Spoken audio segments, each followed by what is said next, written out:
السلام علیکم ورحمۃ اللہ وبرکاتہ۔ الحمدللہ والصلاة والسلام علی رسول اللہ، اما بعد۔ ناظرین، ہر سمجھدار عقل مند آدمی اپنے آپ کو ہر قسم کے نقصان سے بچانا چاہتا ہے، اور یہ انسان کی فطرت بھی ہے۔ بلکہ صرف انسان ہی نہیں، ہر چیز ہی اپنے آپ کو نقصان سے بچانا چاہتی ہے۔ آپ دیکھ لیں، چھوٹے چھوٹے پرندے وہ بھی اپنے آپ کو نقصان سے بچانا چاہتے ہیں، اور انسان تو ہے ہی سمجھدار اور عقل مند، یہ تو ضرور اپنے آپ کو بچانے کی کوشش کرتا ہے۔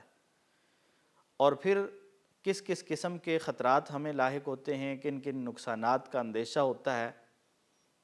کسی کو اس کی جان کے معاملے میں، کسی کو مال کے معاملے میں، کسی کو اولاد کے معاملے میں، اور کسی کو اس کی عزت و آبرو کے معاملے میں، کسی کو اس کے کام کاج محنت مزدوری جو کر رہا ہے اس سلسلے میں پریشانیاں لاحق ہوتی ہیں، اور نقصانات کا اندیشہ ہوتا ہے کہ میں نے فلاں کام کیا ہے، بس خطرہ ہے کہ نقصان نہ ہو جائے۔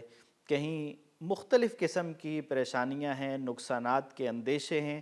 ان سب کے سب نقصانات سے ہم اپنے آپ کو بچانا چاہتے ہیں، اور بچنے کے ہم مختلف انتظامات کرتے ہیں۔ کسی کی جان کو خطرہ ہے تو اس کا انتظام اور طرح سے کیا جاتا ہے، کسی کے مال کو خطرہ ہے تو بڑے بڑے تالے خرید کر ہم سمجھتے ہیں کہ شاید اب میرا مال محفوظ ہو گیا۔ اگر کسی کی عزت کو خطرہ ہے تو وہ اپنی عزت کو بچانے کے لیے کوئی اور راستہ اختیار کرتا ہے۔ کسی کو اپنی اولاد کے معاملے میں، اپنے رزق کے معاملے میں کوئی پریشانی ہے تو وہ کسی اور طرح کے انتظامات کرتا ہے۔ لیکن آج میں آپ کے سامنے وہ انتظام، وہ چیز ذکر کروں گا جو میری اور آپ کی منتخب کردہ نہیں ہے، جو دنیا کے کسی عام سمجھدار آدمی کی منتخب کردہ چیز نہیں ہے، بلکہ ہمارے پیغمبر کی دی ہوئی چیز ہے۔ اور وہ چیز ہے کہ ایک ہی چیز سے مال کی حفاظت بھی ہوگی، جان کی حفاظت بھی ہوگی، عزت کی حفاظت بھی ہوگی، کاروبار کی حفاظت بھی ہوگی، اور کسی بھی قسم کا اگر انسان کو کوئی خطرہ ہے، کوئی نقصان کا اندیشہ ہے، شیطان کے وار کا اندیشہ ہے، اسے اپنے ایمان کی کوئی فکر ہے، کسی بھی چیز میں اگر وہ اپنے آپ کو نقصان سے بچانا چاہتا ہے تو اللہ کے رسول صلی اللہ علیہ وسلم نے اس کے لیے بہترین نسخہ، بہترین وظیفہ اور بہترین چیز بتائی ہے۔ اور وہ ہے بھی کتنی آسان کہ مسلمانوں کے چھوٹے چھوٹے بچوں کو بھی وہ یاد ہے، لیکن ضرورت اس بات کی ہے کہ ہم اس کا اہتمام کر سکیں۔ ہم اس کا اہتمام نہیں کرتے، ورنہ ہم سب کو وہ یاد ہے،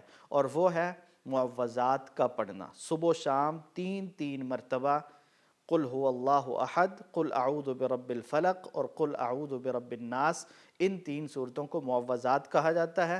اور ان تین صورتوں کو جو بندہ صبح و شام اہتمام کے ساتھ پڑھتا ہے تین تین بار، اللہ کے رسول صلی اللہ علیہ وسلم فرماتے ہیں کہ یہ اس کے لیے کافی ہو جاتی ہیں۔ ہر قسم کے نقصان سے اللہ تعالیٰ اس کی حفاظت کر لیتے ہیں۔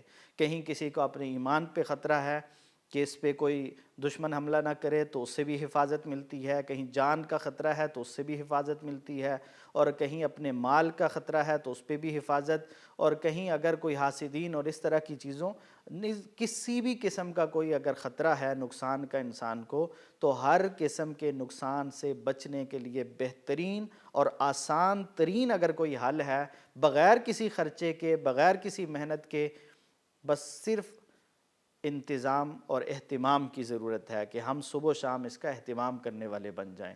اور یہ کتنی ضروری ہے؟ ابن قیم رحمہ اللہ فرماتے ہیں کہ معوذات کا پڑھنا بندہ مومن کے لیے، انسان کے لیے، وہ کھانے پینے اور لباس سے بھی زیادہ اہمیت رکھتا ہے، زیادہ ضروری ہے۔ یعنی کھانا پینا، لباس انسان کی بنیادی ضروریات ہیں، لیکن اگر ان ضروریات کو بھی دیکھا جائے تو معوذات کے مقابلے میں ان کی اہمیت کم اور ان معوذات کے پڑھنے کی زیادہ ہے۔ اس لیے ہمیں گھروں میں بڑوں کو بھی اس کا اہتمام کرنا چاہیے، چھوٹوں کو بھی، اور بچوں کو یہ سکھانی چاہیے کہ صبح و شام وہ کم از کم تین تین بار ان معوذات کا اہتمام کریں اور ان کو پڑھا کریں۔ اور اگر ہم سمجھ کے پڑھیں گے، غور کر کے پڑھیں گے، تو یقیناً ہماری زندگی بدل سکتی ہے۔